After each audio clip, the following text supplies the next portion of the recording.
ச்சே, இருந்திருந்து என் வாழ்க்கையில ஒரு நல்ல காரியம் நடக்கிறப்ப இப்பவா இந்த மாதிரி நடக்கணும்? எல்லாம் அந்த வீட்டோட ராசி.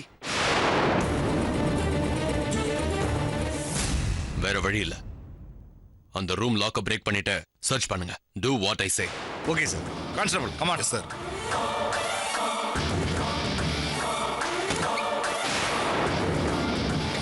என்ன சார் தேடி முடிச்சிட்டீங்களா? ஏதாவது கிடைச்சா உங்களுக்கு?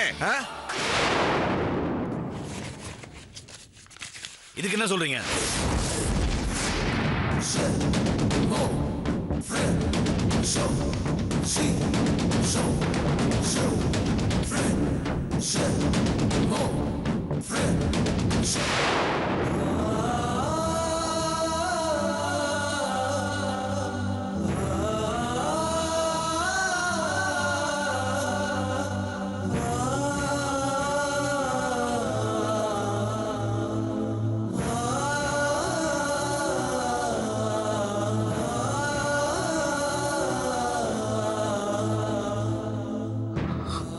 தாயே துர்கை அம்மா, என் அம்மா போனதுக்கு அப்புறம் உன்னதான் நான் என் அம்மாவா நினைச்சு ஒவ்வொரு வெள்ளிக்கிழமையும் தவறாம வந்து உன்னை பார்த்து விலைக்கேத்தி வழிபட்டு இருக்கேன். என் குடும்பத்தை நல்லபடியா காப்பாத்துன்னு வேண்டிட்டு இருக்கேன். ஆனா இப்பதான் உன் கருணையினால எனக்கு ஒரு வேலை கிடைச்சு ஒரு வாரம் கூட முடியல. அதுக்குள்ள இப்படி ஒரு சோதனையா? எனக்கு ஒண்ணு விட்ட யாருமா இருக்கா? அவரை காப்பாத்து.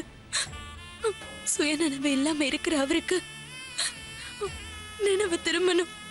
உன் பார்வை அவர் மேல படணுமா? இதுல இருந்து அவரு நல்லபடியா மீண்டு வரணும். இது மட்டும் நடந்துருச்சுன்னா உன் மனசு குளிர பாலாபிஷேகம் பண்ணி மன்சோறு சாப்பிடுறேன் தாய்.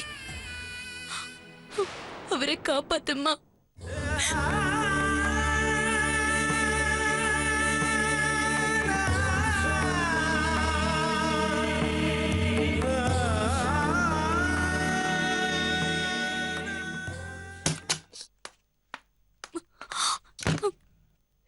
சிஸ்டர், இப்ப அவர் எப்படி இருக்காரு சிஸ்டர்?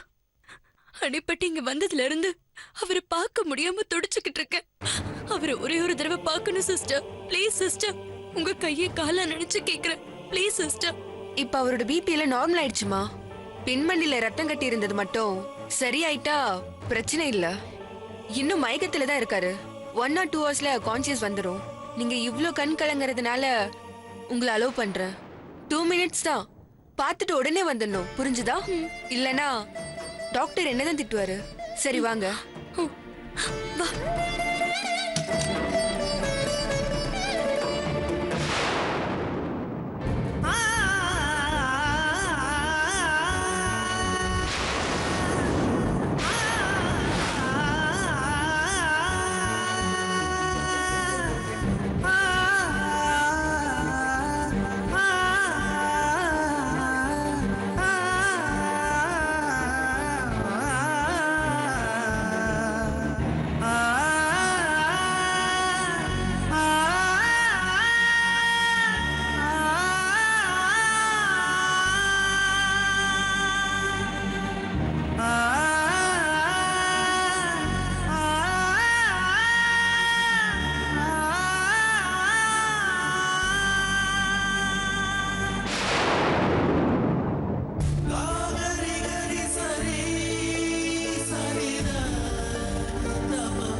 எந்திரிச்சு பாருங்கப்பா, எந்திரிங்கப்பா, என் கூட பேசுங்கப்பா.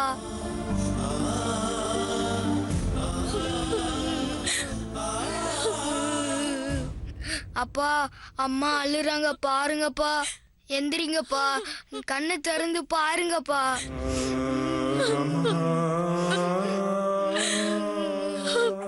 நான் பேசுறது கேக்குதா இல்லையாப்பா? அப்பா ப்ளீஸ்ப்பா, எந்திரிங்கப்பா. அப்பா ப்ளீஸ்ப்பா, எந்திரிங்கப்பா. என்ன பாருங்கப்பா.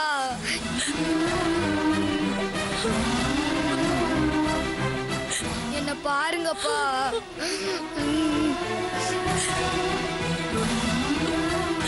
என்ன பாருங்கப்பா.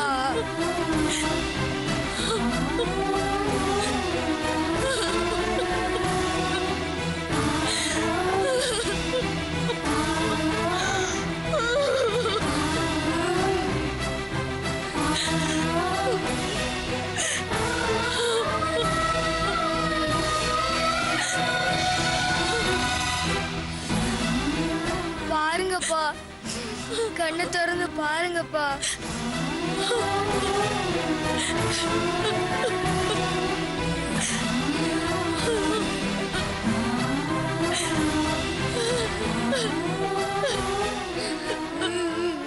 ஹலோ, இது ஐசியூ. சத்தம் போடக்கூடாதுன்னு சொல்லி தானே கூட்டிட்டு வந்த. நீங்க இப்படி அழுத எமோஷனல் ஆனா பேஷண்ட்டுக்கு டிஸ்டர்ப் ஆயிடும். வாங்க வெளியில போலாம். டாக்டர் பார்த்தா என்னதான் திட்டுவாரு. வாங்க வாங்க.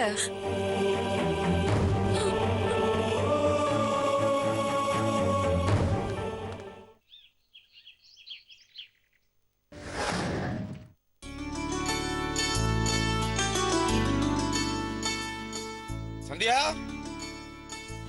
சந்தியாமா, வரேன் மாமா. என்ன மாமா? நான் அர்ஜென்ட்டா செக்ரட்டரியேட் வரைக்கும் போறேன். அதை முடிச்சுட்டு மயிலாப்பூர்ல என் ஃப்ரெண்ட் இருக்கான், அவனையும் பார்த்துட்டு அவன் கூட கொஞ்சம் வெளியில வேலை இருக்கு. அதை முடிச்சுட்டு ஈவினிங் தான் வருவேன். அதனால மத்தியானம் லஞ்ச் எதுவும் பண்ணிடாத. சரி, வரட்டுமா? பாய். மாமா, ஆ? ஒரு நிமிஷம் இருங்க, வந்துடுறேன். ஆ.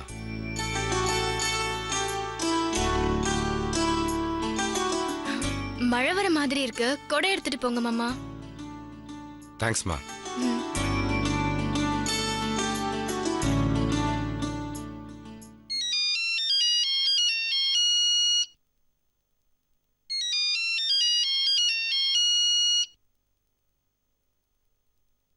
ஹலோ ஹலோ அண்ணா, எப்படிண்ணா இருக்க? ஒரு இம்பார்ட்டண்ட்டான விஷயம்மா. நம்ம சந்தானம் பைக்கில் போகும்போது ஆக்சிடென்ட் ஆயிடுச்சான். ஆர்எம் ஹாஸ்பிட்டலில் சேர்த்துருக்காங்களாம். இப்போ தான் ஃபோன் வந்துச்சு. ஐயோ அண்ணா, என்னண்ணா சொல்ற? எப்படிண்ணா ஆச்சு? யாரோ ஃப்ரெண்டை ட்ராப் பண்ணுறதுக்கு சென்ட்ரல் ஸ்டேஷன் போகும்போது ஆக்சிடென்ட் ஆயிடுச்சான். அவருடைய ரைட் லெக்கில் ஃப்ராக்சர் ஆயிடுச்சுன்னு சொன்னாங்க. கீழே விழுந்ததில் ஹெல்மெட் கழண்டு போனதுனால தலைக்கு அடிபட்டு ஐசியூவில் அட்மிட் பண்ணியிருக்காங்களாம். ட்ரீட்மெண்ட் போயிட்டுருக்கு. எனக்கு இப்போ அர்ஜென்ட்டாக ஒரு ஹெல்ப் வேணும்மா. என்னண்ணே சொல்லுண்ணே. இம்மிடியட்டாக இப்போது ஹாஸ்பிட்டலுக்கு போக முடியாத சுச்சுவேஷனில் நான் இருக்கேன். எங்கள் பேங்க் கிளையண்ட் ஒருத்தன் பெரிய அளவுக்கு மோசடி பண்ணி அதில் மேனேஜர் சுஜாதாவையும் இன்வால்வ் ஆக்கிட்டான். போலீஸ் என்கொயரியும் நடந்துட்டுருக்கு. அவங்க வீட்லேயும் ரைட் நடந்துட்டுருக்கு. என்னண்ணே சொல்ற? அவங்க ரொம்ப நல்லவங்களாச்சே. அவங்க மேல அபாண்டமா தப்பு சொல்றாங்களா? அது உனக்கு எனக்கும் தெரியுதுமா.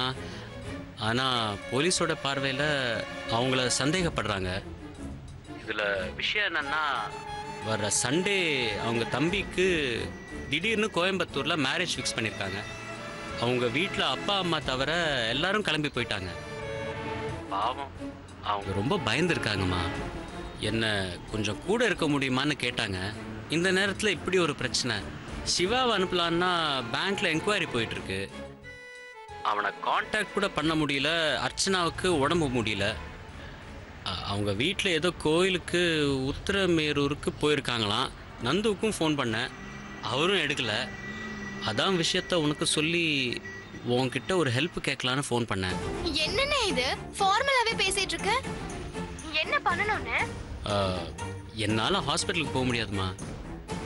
ஏதாவது பணம் தேவைப்பட்டுச்சுன்னா கூட கொடுக்க முடியாத சுச்சுவேஷனில் இருக்கேன். உங்ககிட்ட ஒரு 20-25,000 ரூபாய் இருக்குமா?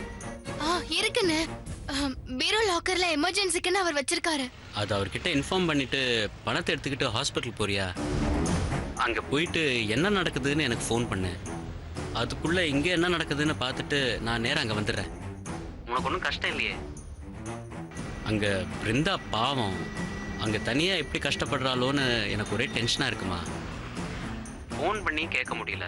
அப்படியே கேட்டாலும் நீ ஏன் இன்னும் வரலன்னு கேட்பா. என்ன பதில் சொல்லணும்னு தெரியல. அதாம்மா. அண்ணே, நீ சுஜாதா மேடம் கூட இருந்து பாத்துக்கோ. நான் இப்பவே ஹாஸ்பிடலுக்கு போய் பார்த்துட்டு உனக்கு அங்கிருந்து நான் ஃபோன் பண்றேன். எதுக்கும் கவலைப்படாதன்னு, எல்லாமே நல்லதா தான் நடக்கும். நடக்கணும்மா. என்னமோ தெரியல, இனி காலையில இருந்து நமக்கு வேண்டியவங்களுக்கு எல்லாமே தப்பா நடக்குது. சரி, நீ உடனே கிளம்பி போ, நான் வச்சிடுறேன். சரிண்ணே, நான் போறேன்.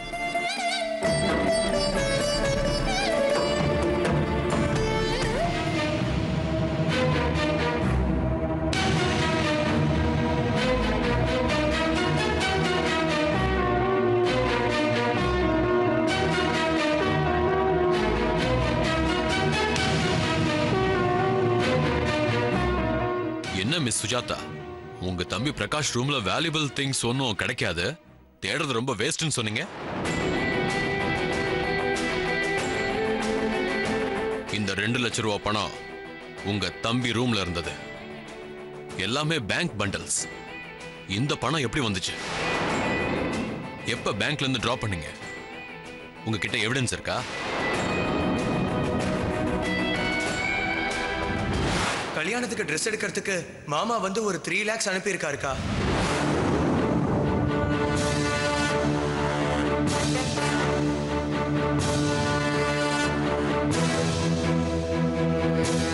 மிஸ் சுஜாதா, என்ன யோசிக்கிறீங்க? இப்ப எங்க போச்சு உங்க நேர்மை, ஹானஸ்ட் எல்லாம்?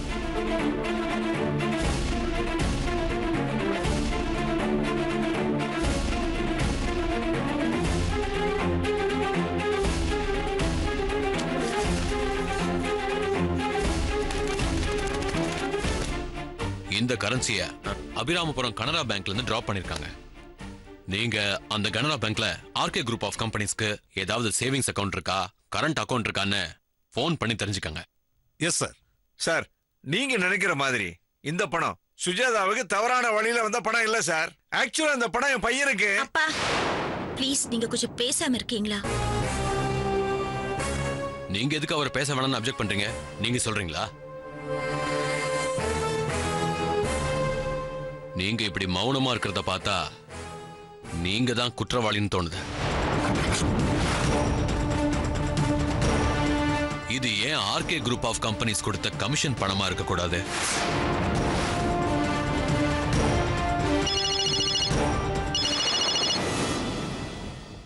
Okay sir. அப்படியா? Thank you sir. சார், அந்த பேங்க்ல ஆர்கே குரூப்புக்கு அக்கவுண்ட் இருக்கு சார்.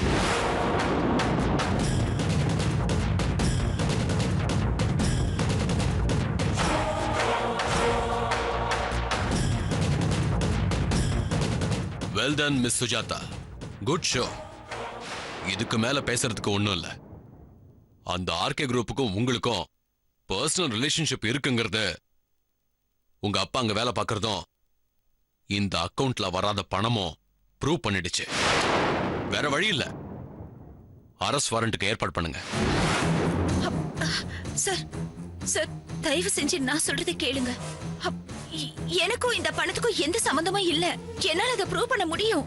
எனக்கு 2 நாள் டைம் கொடுங்க please. I'm sorry Miss Sujatha, என் கடமையை நான் செஞ்சே ஆகணும்.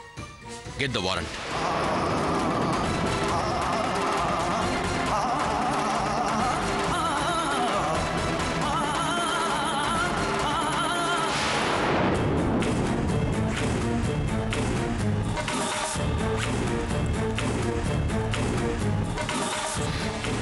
அத்தை,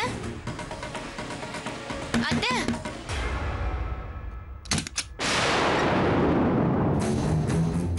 சந்தானம் மாமாக்கு ஆக்சிடென்ட் ஆகி ஹாஸ்பிடல்ல அட்மிட் பண்ணிருக்காங்களாம். நான் ஹாஸ்பிடலுக்கு போய் பார்த்துட்டு வந்துடுறேன். ரொம்ப அடிபட்டிருக்கா? உயிருக்கு ஒன்னும் ஆபத்து இல்லையே? இல்ல அத்தை, ஹெல்மெட் போட்டதுனால தப்பிச்சிட்டாரு. அவரோட ரைட் லெக் மட்டும் ஃப்ராக்சர் ஆயிடுச்சாம். தலையில அடிபட்டு ஐசியூல இருக்காராம். ஐயோ, நந்துக்கு சொல்லிட்டியாமா? ஃபோன் பண்ண அத்தை, எடுக்கல. மீட்டிங்ல இருக்காருன்னு நினைக்கிறேன். அதான் மெசேஜ் அனுப்பியிருக்கேன். ஏ சந்தியா, நீ தனியா போய் என்ன பண்ண போற? சாயந்தரம் வேலை முடிஞ்சதும் நந்து வந்துருவான். அவனோட சேர்ந்து போய் பார்த்துட்டு வாயே. எப்படியும் உங்க அண்ணா முரளி எல்லாம் ஹாஸ்பிட்டல்ல தானே இருப்பாங்க. ஏதாவது எமர்ஜென்சினா அவங்க போய் பாத்துக்க மாட்டாங்க?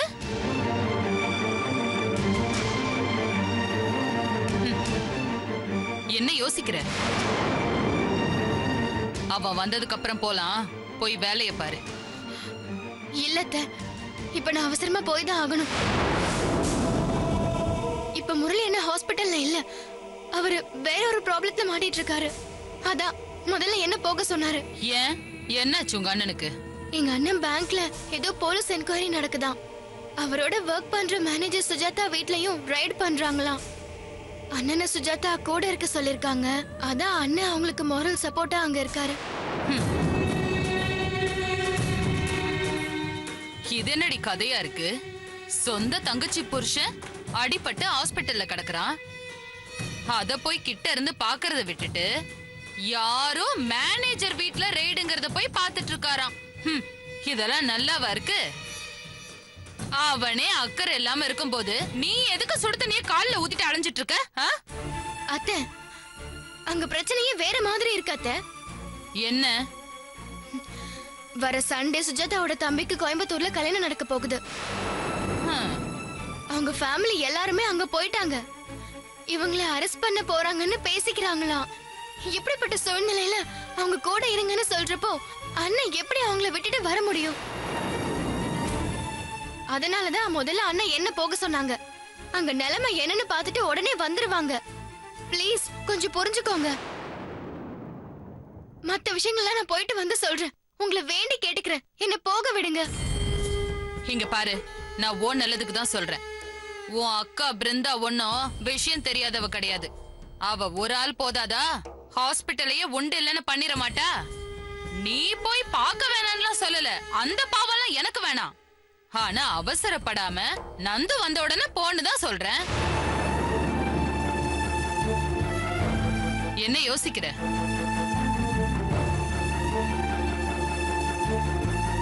உங்க பேச்ச மீறதுக்காக என்ன மன்னிச்சிடுங்க. என் மாமா அடிபட்டு கிடக்குறாரு. அண்ணன் போக முடியாத சூழ்நிலையில என்ன போய் கிட்ட இருந்து பாத்துக்க சொன்னாரு. உங்க பிடிவாதத்துக்காக என்னால போகாம இருக்க முடியாது. உங்க பிடிவாதத்துக்காக என்னால போகாம இருக்க முடியாது. அங்க போய் எங்க அக்காக்கு உதவியா இருக்கிறது தான் எனக்கு சரின்னு படுது.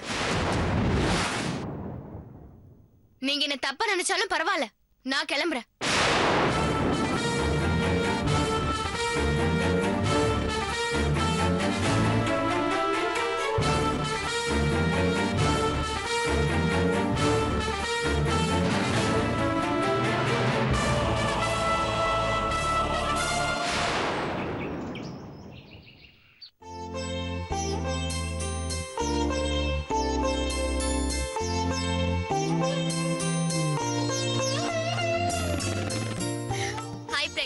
ஹாய். எப்படி இருந்தது ஜர்னி எல்லாம்? ரொம்ப நல்லா இருக்கு. வணக்கங்க. வணக்கம்மா. நான் நித்யா. அம்மா எப்படி இருக்காங்க? நல்லா இருக்காங்க. 24 hours பெட்லயே இருந்தவங்க இப்ப பொண்ணுக்கு கல்யாணம் ஆக போதுன்னு தெரிஞ்சதும் எழுந்து நடக்க ஆரம்பிச்சிட்டாங்க. என்ன பிரகாஷ், உன் அக்காவை எனக்கு இன்ட்ரோடியூஸ் பண்ணி வைக்க மாட்டியா? நித்யா, இவங்க என்னோட. நீ ஒண்ணும் சொல்ல வேண்டாம், நானே கெஸ் பண்ணி கண்டுபிடிக்கிறேன். நீங்க மிஸ்ஸஸ் சேகர் தானே? I'm Nitya. Nice to meet you.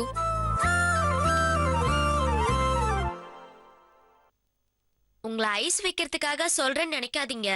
நீங்க பாக்குறதுக்கு பிரகாஷ்க்கு தங்கச்சி மாதிரி நல்லா யங்கா இருக்கீங்க.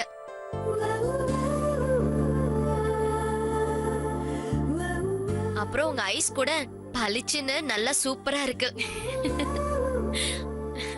வழக்கமா இந்த மாதிரி பொண்ணு பாக்குற சம்பிரதாயம் எல்லாம் எதுவும் இல்லாம ரெண்டு வீட்டுக்காரங்களும் நிதானமா உட்காந்து டிஸ்கஸ் பண்ணி எந்த முடிவும் எடுக்கிறது இல்லாம எதையும் சிஸ்டமேட்டிக்கா பண்ணாம அவசர கதியில இந்த மாதிரி ரஷ் பண்ணி பண்ண வேண்டியதா போயிடுச்சு. அதுக்காக என்னையும் என் அப்பா அம்மா எல்லாரையும் மன்னிச்சிடுங்க. இதெல்லாம் சொல்லிட்டு தான் மத்த விஷயங்கள்லாம் பேசணும்னு அப்பா ரொம்ப ஸ்ட்ரிக்ட்டா சொல்லிட்டு போயிட்டாரு. சாரிங்க. என்னம்மா பெரிய பெரிய வார்த்தைலாம் பேசிட்டு இருக்க? எக்ஸ்பிரஸ் வேகத்துல நடந்தாலும் நாங்க உங்க வீட்டுக்கு வந்து பார்த்து பேசிட்டு தானே போனோம். Thanks uncle.